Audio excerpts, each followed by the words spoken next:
Жаратылыстың басталуы екінші тарау. Осылайша аспан мен жер және олардың рет-ретімен орналасқан барлық бөлшектері толықтай жаратылды. Құдай жүргізген жарату жұмысының бәрін 7-ші күні аяқтап, сол күні еңбек етпей демалды. 7-ші күнге Құдай оң батасын беріп, оны қасиетті деп белгіледі. Себебі ол бұл күні өзінің жарату жұмысының бәрін бітірген соң тынықты. Аспан мен жердің жаратылғаннан кейінгі тарихы мынау. Құдай ие жер мен аспанды жаратқан кезде, жер бетінде әлі де даланың бұталары мен өсімдіктері көктеп өспеген болатын. Себебі Құдай ие жерге жаңбыр жауғызбаған еді. Оны өңдейтін адам да жоқ болатын. Ал жер бетінен бу көтеріліп шығып, бүкіл даланы суландырып тұрды. Сонда Құдай ие жердегі топырақтан адамды қалыптастырып жасап, оның мұрнына тіршілік лебін үрледі. Адам осылай тірі жан болып шыға келді. Құдай ие шығыс жақта Едем деген жерге пейіш бағын орнатып, өзі жаратқан адамды сонда орналастырды. Құдай ие көз тартарлық, жеуге жақсы жеміс беретін әртүрлі ағаштарды жерден өсіріп шығарды. Бақтың ортасында мәңгілік өмірді сыйлайтын ағаш және жақсылық пен жамандықты танытатын ағашта өсіп тұрды. Бақты суландыратын өзен Едемнен ағып шығып жатты. Ол әрі қарай 4 тармаққа бөлініп кететін. Біріншісі Пишон деп аталады. Ол алтын шығатын бүкіл Хауила өлкесін айналып ағады. Сол елдің алтыны ерекше бағалы. Онда хош иісті шайыр мен 12 сатты асыл тас та бар.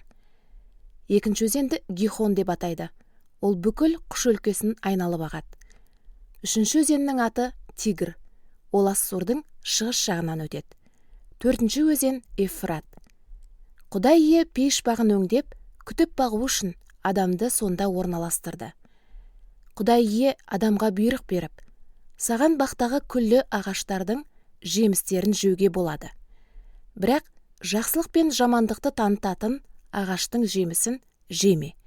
Себебі одан жесең, сол күні өлесің деді. Содан кейін Құдай ие адамның жалғыз болғаны жақсы болмас. Мен оған өзіне сай көмекші жасап берейін деді.